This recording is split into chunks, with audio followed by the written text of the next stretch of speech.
안녕하셨습니까? 어떻게 1월 때부터 시작했나요? 수신결 시작한 지 오늘 딱 10번째인데 오늘 마지막 시간입니다.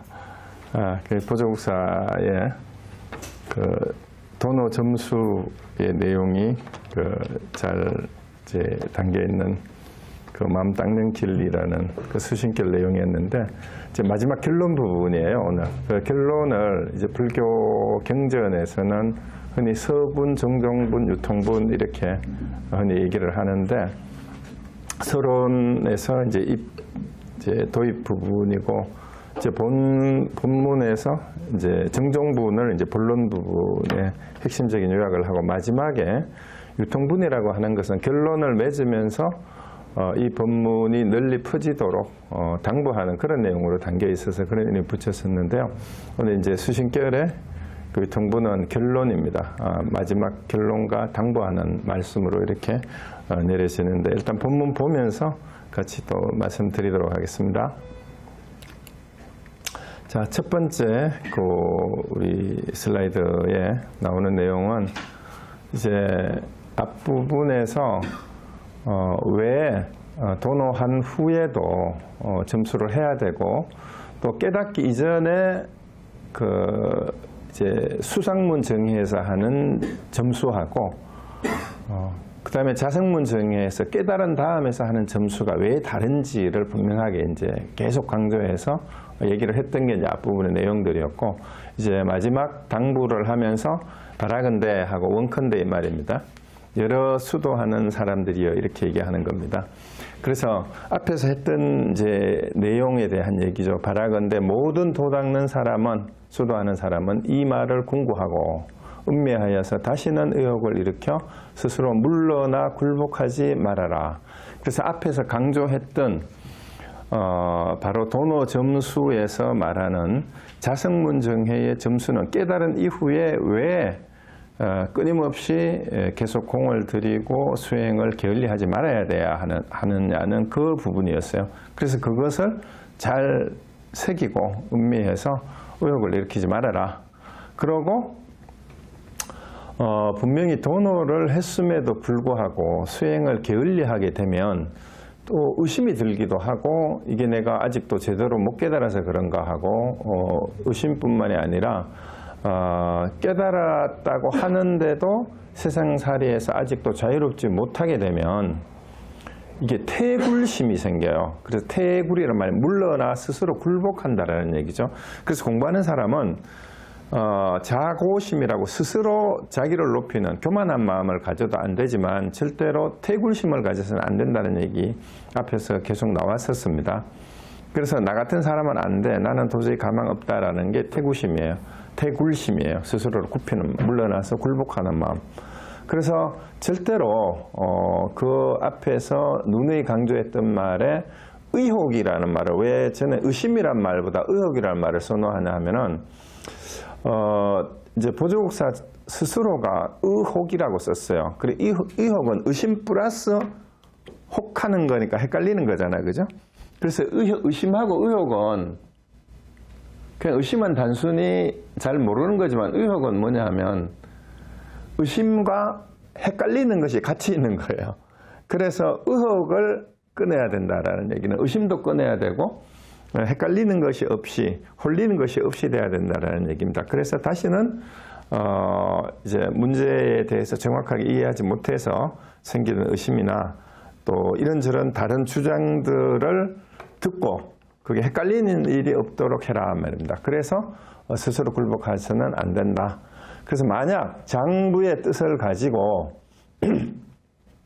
위 없는 보리를 구하는 사람이라면 이게 이제 무상보리라고 흔히 얘기하죠. 위 없는 더 이상 최고의 말입니다.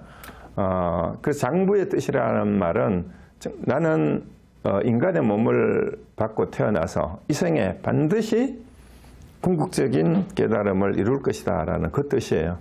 그래서 최고의 지혜를 무상보리를 구하는 사람이라면 이것을 버리고 어떻게 할 것인가? 결코 그래서 앞에서 얘기했는 자성문 정회에 대한 얘기예요. 이것은 그래서 결코 문자에 집착하지 말고 곧바로 뜻을 알아서 일일이 자기에게 돌아가 근본 종지에 기합하게 되면 스승 없는 지혜가 저절로 앞에 나타나고 천진한 이치가 분명하고 어둡지 않아서 지혜의 몸을 성취하는 것이지 다른 사람으로 말미암아 깨닫는 것이 아니다. 자, 이 말을 왜 이렇게 하냐 하면은요. 물론 스승이 있고 도반이 있어서 스승의 가르침에 의해서 깨닫게 되지만 궁극적으로는 본인이 스스로 자기 자신의 본성이 바로 이제 근본 종지예요. 여기서 말하는 자기 자신의 본래 마음을 아는 거죠. 본래 마음이라고 표현하든 한마음이라고 표현하든 본성이라고 표현하든 자기의 본성을 아는 것이기 때문에 모든 사람이 본래 부처임을 깨닫게 되면 내가 부처이기 때문에 부처에게 또 다른 스승이 필요가 없습니다. 그래서 스승이 없는 지혜라는 말은 자기 본성을 바로 알게 되는 깨달음의 지혜를 얘기하는 거예요. 그러면 스승 없는 지혜라는 말은 누구나 본래 가지고 있는 본성을 깨닫고 난 뒤에 생기는 지혜인데 이제 내가 부처가 됐다는 말이랑 똑같은 말이죠. 그래서 천진이란 말은 원래 있는 그대로란 말이에요. 때묻지 않은. 그러한 이치가 분명하고 어둡지 않아서 지혜의 몸이라는 말, 여기서 이제 법신이라는 해신 법신이라고 할 때 우리가 부처님의 그 삼신불을 얘기할 때도 이제 법신불, 보신불, 화신불이라고 얘기하는데 여기서는 지혜의 몸이라고 얘기한 것도 결국은 법신불이랑 같은 의미라고 생각하시면 됩니다. 그래서 진리 그 자체가 성취되는 거다 이 말이죠. 그래서 다른 사람으로 인해서 깨닫는 것이 아니고 모두가 결국은 깨닫는 것도 내 책임이고 내 탓이라는 거예요. 그래서 대자유해탈이라는 말은 스스로 말미암는 어디에도 걸림이 없는 그러한 해탈을 성취하는 사람은 스승이 없는 지혜에 도달하는 거고 그리고 비록 스승의 가르침에 의해서 깨닫더라도 아무리 스승이 뛰어나도 본인이 스스로 자기 본성에 기합하는 눈을 뜨지 못하면 어쩔 수가 없어요. 그래서 부처님 당시에도 많은 분들이 부처님을 직접 뵙고 법문을 들었지만 거기에서 완전히 깨달은 사람은 또 소수예요. 그래서 우리가 부처님을 만나느냐 만나지 못하느냐보다 더 중요한 것은 본인이 스스로 장부의 뜻이 있느냐 없느냐 그리고 그 뜻을 세워서 정말로 위 없는 무상의 보리를 구하려는 그 마음이 있느냐 없느냐 그게 더 중요하고 그러고 자기 본래 마음을 근본 마음을 알게 되면 그것이 바로 지혜의 완전한 지혜의 성취이기 때문에 그러한 뜻이 분명하지 않은 사람 문제의식이에요. 아무리 부처를 만나도 되질 않습니다. 깨닫는 거는 부처님으로 인하여 깨닫는 게 아니고 자기 스스로 깨닫는 거다 이 말입니다. 그래서 우리가 흔히 하는 말로 인연 없는 중생은 부처도 제도할 수 없다라는 얘기를 흔히 하잖아요. 그래서 내가 깨닫고자 하는 뜻이 분명하고 내 본성이 나도 부처와 다르지 않은 본성을 가지고 있다는 걸 믿고 나도 깨달을 수 있다는 걸 믿지 않는 사람은 절대로 깨달을 수 없어요. 그래서 다른 사람으로 말미암아 깨닫는 것이 아니라는 말은 그런 뜻입니다. 그래서 본인이 스스로 깨닫고자 하는 뜻이 분명해야 되고 내가 부처라는 것을 믿었을 때 깨달음이 성취되는 것이지 그렇지 않으면 그 믿음을 내지 못하고 끊임없이 의혹을 떨쳐버리지 못하면 결국 깨달을 수 없는 거다라는 그 얘기입니다. 그래서 내가 깨닫는 거다. 다른 사람으로 인하여 깨닫게 되는 게 아니다라는 말 명심하시고 여기서 핵심 포인트는 태굴심을 갖지 마라. 물러나지 마라라는 거예요. 그 뜻을 분명히 세웠으면 마지막 궁극적인 성취를 이룰 때까지 절대로 물러나지 마라라는 그런 메시지입니다. 그렇게 당부하는 말씀이고 그 다음에 또 이어서 이 묘한 뜻은 깨달음이죠. 무상불이죠. 비록 모든 사람에 해당되지만 모두가 불성을 가지고 있고 누구나 본래 마음을 가지고 있어서 다 부처다 이 말이에요. 그런데도 불구하고 모든 사람에 해당되는데 일찍이 지혜의 씨를 심은 대승의 근기가 아니면 한 생각에 바른 믿음을 내지 못할 것이다. 그래서 반야종지라고 했어요. 그래서 일찍이 지혜의 씨를 심은 대승의 근기라는 말은 뭐냐면요. 처음 초발심이에요. 처음 발심을 해서 궁극적인 무상보리 혹은 반야의 지혜를 반드시 내가 성취할 것이다 라고 굳건히 뜻을 세운 사람이 바로 대승의 근기예요. 그리고 한 생각에 바른 믿음을 내지 못한다라는 말은 이런 근기로 자기의 장부의 뜻을 분명히 세운 사람이 아니면 이 말을 듣고도 믿음을 내지 못하는 거예요. 그래서 앞에서도 이제 선의 3요소에서 나왔지만 제일 첫 번째가 대신근이에요. 크게 대신심이 있어야. 왜? 대신심이라는 말은 성가에서 말하는 건 내가 부처다라는 걸 믿는 거죠. 그러한 믿음을 내지 못하면 깨달음에 도달할 수 없다라는 얘기예요. 그래서 내가 부처다. 나도 깨달을 수 있다. 누구나 깨달을 수 있다. 라는 그 믿음을 의심하거나 헷갈리면 안 된다라는 얘기예요. 그러면 어떻게 되냐? 믿지 않을 뿐만 아니라 오히려 비방하여 무관지역을 자초하는 사람이 흔하다. 심지어는 많은 사람들이 불교를 공부하고 가르치면서도 우리 같은 사람은 깨닫기가 어렵다라고 얘기하는 사람이 있어요. 그리고 이생에 깨닫기가 힘들다. 내세생생 그게 전생부터 과거의 여러 거부의 숙세의 인연을 쌓아서 그 공덕이 이제 있어야만 깨닫는다. 이렇게 얘기를 해버리면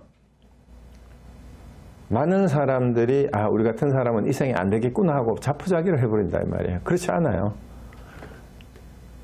지금 여러분들이 불교의 인연이 되고 깨달음에 대한 여러 이제 부처님부터 전해온 선지식들의 말씀을 접했는 이 순간이 바로 과거의 숙세의 업이 무르익어서 깨달음으로 탁 터질 수 있는 시기예요. 기회가 왔어요. 근데 이 기회를 잡고도 스스로 물러난다라면 정말 어리석은 사람이에요. 그래서 믿음이 모든 공덕의 어머니라고 얘기하는 것도 바로 화엄경에서도 그 얘기를 하잖아요. 그래서 나도 부처가 될 수 있다.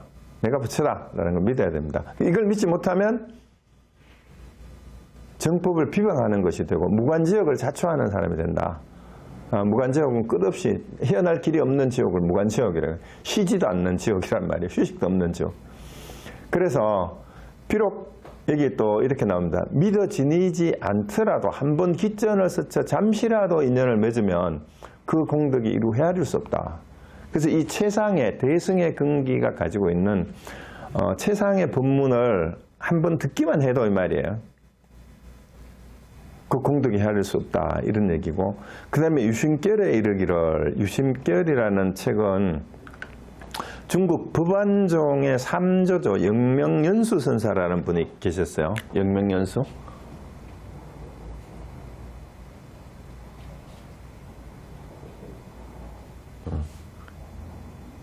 영명연수. 이분은 그 송대 초기죠. 당나라가 망하고 송나라 생기기 전 56국 시대를 거쳐서 이제 그 송나라 초기에 그때 사셨던 분인데 법안종의 3조예요. 법안종의 3조인데 이분은 이제 선과 교, 심지어 정토종, 연불 이 세 가지를 일치 운동을 했던 분이에요. 그 선과 교가 둘이 아니다 일 뿐만이 아니라 선과 연불이 둘이 아니다. 그래서 선, 그 다음에 교, 그 다음에 정토종, 여기 정자는 정토종 할 때 정이에요. 연불이라는 뜻입니다. 이거를 하나로 일치시켜서 이제 연불이, 이분이 이제 그 주장했던 연불이 실상연불이라는 그런 주장도 했어요. 그래서 실제 실상이란 말은 형상을 가지고 얘기하는 게 아니에요. 심지어 연불을 할 때는 이제 관상연불도 도움이 된다라고 얘기해서 부처님의 또 불보살의 상호를 생각하면서 연불을 해도 된다라고까지 얘기를 했는데 어쨌든 선과 교와 연불이 둘이 아니다, 셋이 다 하나다라고 얘기를 하고 이제 이분이 쓴 책이 이제 유심론, 유심결이라는 책뿐만이 아니고 여기 그 종경록이라고 100권짜리 책이 있어요. 유명한 책이죠. 한국에도 번역이 다 돼 종경록 있고 그 다음에 만선동기집이라는 책이 있어요. 만선동기집. 그러니까 만선이란 말은 여러 가지 온갖 선이라는 뜻이야. 온갖 갖가지 선한 그 방편이 모든 것이 하나로 돌아간다라는 뜻을 담은 내용인데, 이 만선 동기집이 이제 한국의 고려 때죠. 그 방송 교체기에 그때니까 고려 광종이 이 만선 동기집을 보고 감동을 받아가지고 고려 승려 36명을 선발을 해서 중국으로 유학을 보냈어요. 그 정도로 이제 대단했던 고려시대에 우리 한국에까지 알려서 대단했던 분이 영명연수선사입니다. 그래서 이분의 그 유신길이라는 책에 나오는 그 구절인데요. 그래서 유신길에 이르기를 듣고 믿지 않더라도 부처가 될 인연을 맺고, 그 인연은 맺는 거야. 듣고 못 믿어도 배우고, 일단 배우고 이러지 못한다 하더라도 오히려 인간과 천상의 복을 뒤덮어서 성불할 바른 인연을 잃지 않는다. 이렇게 얘기를 했다라는 거예요. 그래서 이 최고의 최상의 법문을 잠시 듣기만 하여도 이런功德이 있다 이 말입니다. 부처가 될 인연은 일단 맺는 게 된다라는 거죠. 지금은 믿고 수행을 하지 못하더라도 일단 한번 들은 것만으로도 부처가 될 수 있는 인연을 맺어지게 된다라는 그 얘기예요. 그런데 하물며 듣고서 믿고 배워서 이루고 지켜서 잊어버리지 않는 사람이라면 이 말이에요. 그래서 이것을 듣고 믿고 배우고 이루어서 이거를 잘 수호해서 지키는 사람, 지키면서 잊어버리지 않는 사람, 그功德을 어찌 해낼 수가 있겠는가? 그래서 이게 지금 이제 보조국사가 얘기했는 자성문 정의에서 말하는 도노 후 점수해야 되는, 그리고 핵심은 도노예요. 이 깨달음, 내가 부처고 내 마음을 활짝 깨달으면 된다라는 이 가르침을 한번 듣기만 해도 엄청난功德이 있는데, 자, 이것을 잘 믿고 지닌다라면은 그功德이 어디까지 가겠느냐 이 말입니다. 얼마나 크겠느냐 이 말입니다. 자, 그래서 과거에 윤회하던 업을 돌이켜보면 몇천 급 동안이나 흑암지옥에 떨어지고 무관지옥에 들어가 가지가지 고통을 받았으며 또 그 얼마인지도 알지 못한 채 불도를 구하고자 해도 착한 것을 만나지 못하여, 이제 좋은 도반이죠. 좋은 도반을 만나지 못해서 오랜 겁을 어둠에 빠져 깨닫지 못하고 많은 악업을 지었던가. 자, 이 전생을 생각하지 말고 여러분이 지금까지 살아오신 거 생각하시면 돼요. 힘들게 살아와서 진리가 뭔지, 정법이 뭔지를 잘 모르고 자기 나름대로 헤맸던 이 생에 우리의 지난 날을 한번 돌아봐도 마찬가지입니다. 여러 가지 괴로움과 고통을 겪었는데, 그랬는데, 그리고 얼마나 우리가 이제 알지도 못한 채 불도를 구하고자 해도 이제 착한 것을 못 만났다는 건 제대로 된 선지식이나 도반을 만나지 못해서 어느 것이 정법인지 잘 모르고 계속 헤맸다라는 얘기예요. 그래서 오랫동안 정말로 깨닫지 못하고 끊임없이 악업을 지어왔었다 이 말이죠. 그래서 때때로 한 번씩 생각하면 모르는 사이에 긴 한숨이 나온다. 그래서 우리가 사실 50, 60, 70이 다 돼가지고 야, 인생이 이제 갈 때가 돼가지고 인생을 이렇게 살면 안 되는데 인생을 헛살았구나 이렇게 얘기할 수도 있다는 얘기예요. 그러다 보니까 이제 아직도 목숨이 붙어 있는데 어찌 또 게으름을 부리다 지난날의 재앙을 다시 받겠는가. 그래서 마지막 눈을 감기 전까지 지금이라도 정신을 바짝 차려야 된다라는 그 얘기입니다. 그래서 또 누가 나로 하여금 지금 인생으로 태어나 만물의 영장이 되어 진리의 길을 닦도록 하였는지 모르겠다. 그래서 어떻게 해서 내가 인간의 몸을 받고 지금 이렇게 살고 있는지는 잘 모르겠다 이 말입니다. 그래서 실로 눈먼 거북이 나무를 만나고 작은 겨자씨가 바늘에 꽂히는 것과 같으니 그 다행함을 어찌 말로 다 할 수 있겠는가. 여기서 이제 이 유명한 말이죠. 이거는 원문으로 외워놓으세요. 요 위에 보면은 맹구우목 섬계투침이에요. 맹구우목 섬계투침. 맨 마지막 줄에 여기 그 한자. 그러니까 맹구라는 말은 눈먼 거북이란 말이죠. 맹구우목. 맹구우목에 대한 고사는 자바함경하고 열반경에 그 우화가 내용이 실려 있죠. 그래서 바다 밑에 큰 바다에 거북이가 한 마리 살았는데 이 눈이 멀었어요. 근데 이 거북이가 바다 밑에서 100년에 한 번씩 수몰시로 표면으로 올라온대요. 그런데 거기에 이 태평양 같은 큰 바다에 이제 나무 판자가 하나 구멍이 중간에 구멍이 뚫린 판자가 파도에 휩쓸려 가지고 이 큰 바다를 파도에 휩쓸려서 떠밀려 다녔는데 100년 만에 한 번씩 수몰시로 바다 위로 올라오는 이 눈먼 거북이가 우연히 그 파도에 휩쓸려 다니는 그 구멍 뚫린 판자에 목이 쏙 들어갈 만큼 이 말입니다. 그 정도의 확률이라는 거죠. 이게 뭐예요? 이제 윤회를 하는데 인간의 몸을 다시 받기가 그만큼 어렵다는 얘기야. 인간으로 태어나기가, 그렇게 다시 태어나기가 그만큼 어렵고, 그 다음에 성계투침이라는 말은 뭐냐 하면은요, 우리가 알고 있기로는 모든 식물의 씨앗 가운데 가장 작은 씨앗이 그 겨자씨죠. 깨알보다도 더 작잖아요. 겨자씨가 거의 가루 수준이잖아요. 그런데 저 수미산 아래다가 산 밑에다가 바늘을 거꾸로 세워놓고 꼽아놓고 산 꼭대기에 올라가 가지고 겨자씨를 집어 던져 가지고 그 바늘 끝에 겨자씨를 꼽을 확률이래요. 그게 성계투침이라는 뜻인데요.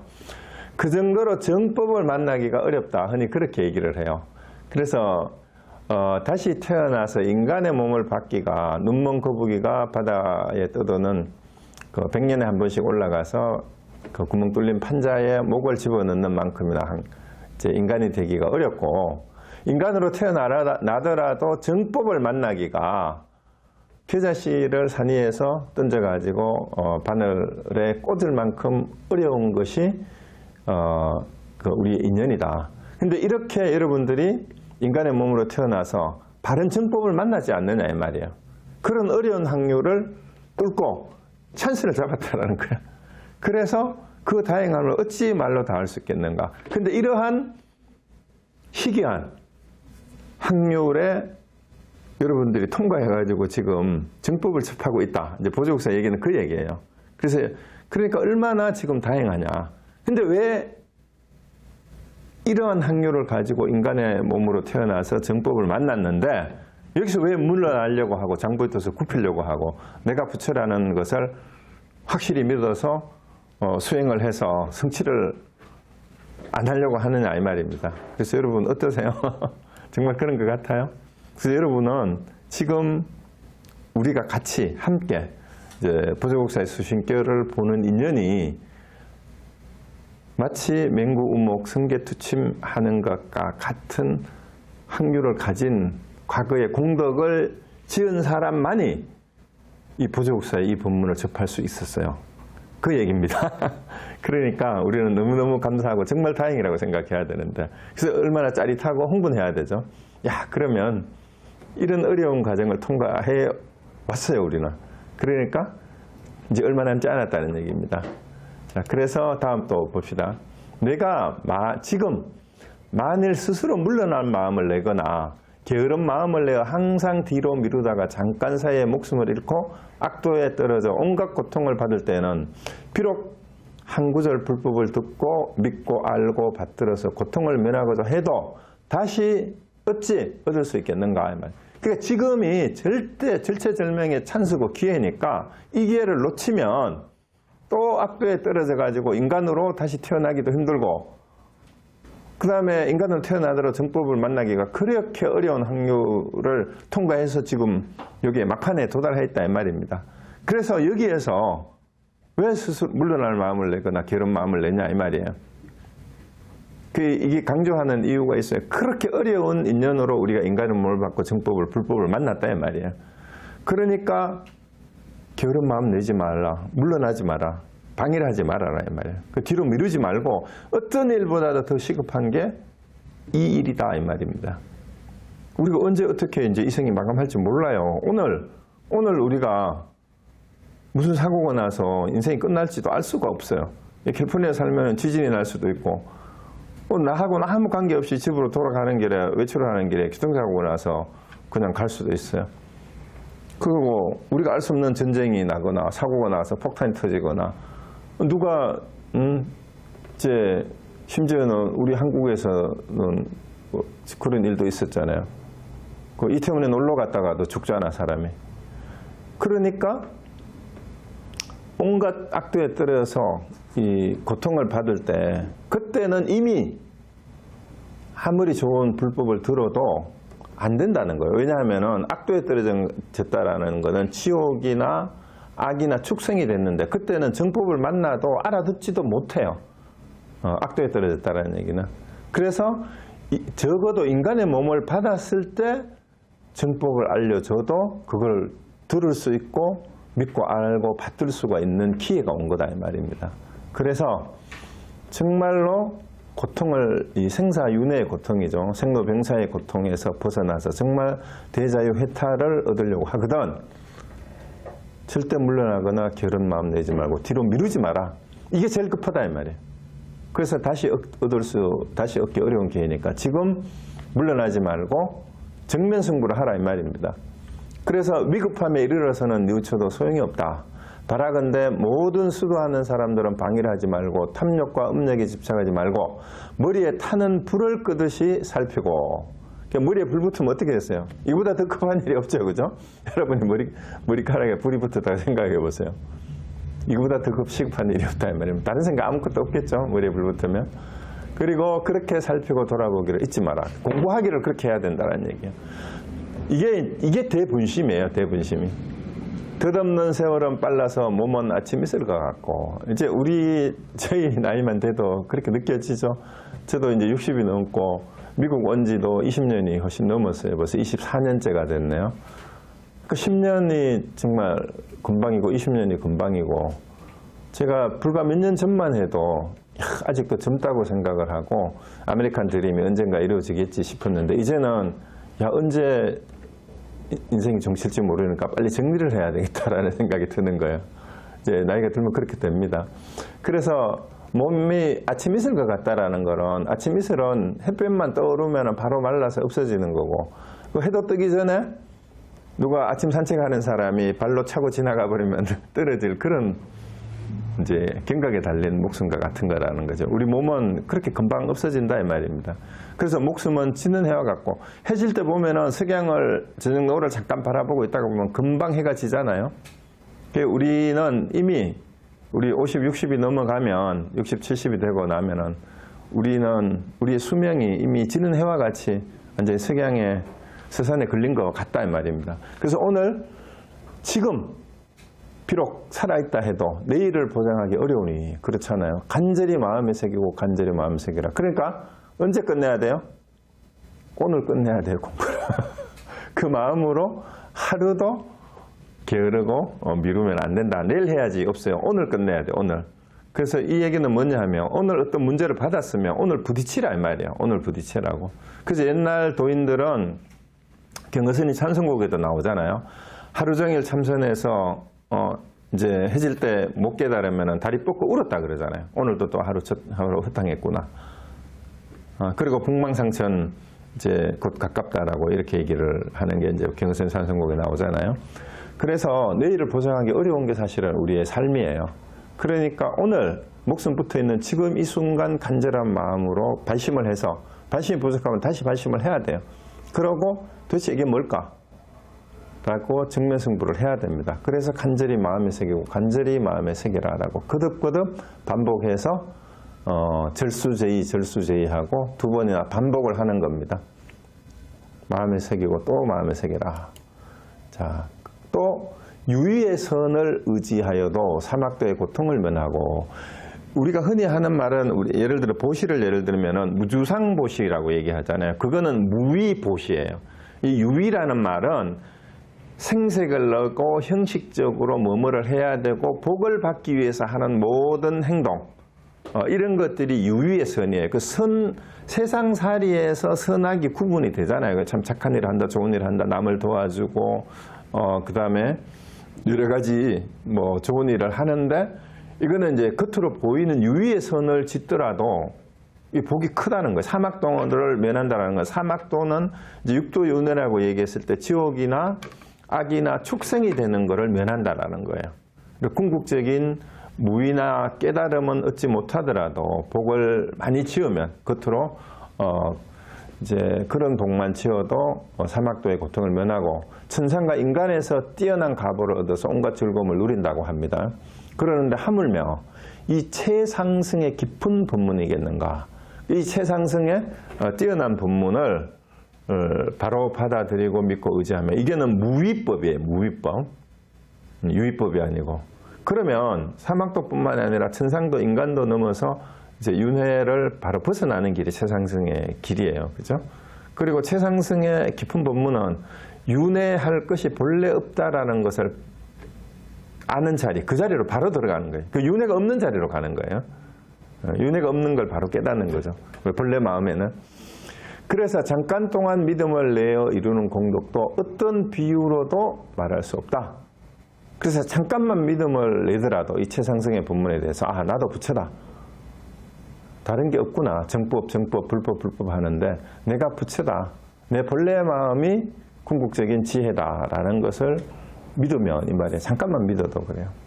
그래서 경에 이르기를 만약 어떤 사람이 삼천대천세계의 칠보로서 그러니까 7가지 보물이죠. 그죠? 삼천대천세계에 있는 이 세상에 있는 7가지 보물로서 세상 중생들에게 보시를 하고 공양을 해서 모두 다 만족하게 하고 또 그 세계의 모든 중생을 교화하여 사가를 얻게 한다면 그 공덕은 한량없고 끝이 없지만 한술 밥 먹는 시간만큼이라도 이 법을 바로 생각하여 얻는 공덕만은 못하다. 이렇게 얘기를 했습니다. 이거는 이제 여기에서 말하는 경우는 금강경이에요. 금강경인데 금강경에 이 얘기가 계속 나와요.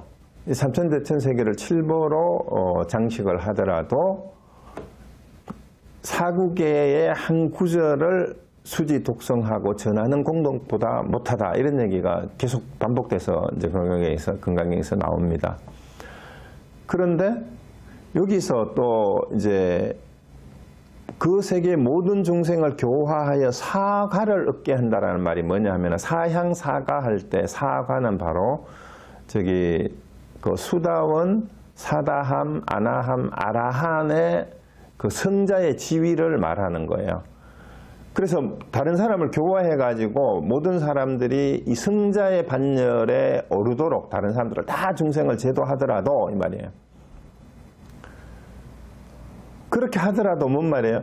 한술 밥 먹는 시간, 한식경이라 그러죠. 밥 한 끼 먹는 시간이에요. 밥 한 끼 먹는 시간만큼이라도 이 최상승의 법문을 바로 생각하여 얻는 공덕만 못하다. 그러니까 이로써 나의 이 법문이, 그러니까 지금 보조국사가 전해주는 자성문 정해에 도노 점수하는 내가 바로 부처다라는 걸 알고 그 다음에 끊임없이 수행해 가야 된다. 그걸로 공을 지어 가야 된다는 그 얘기예요.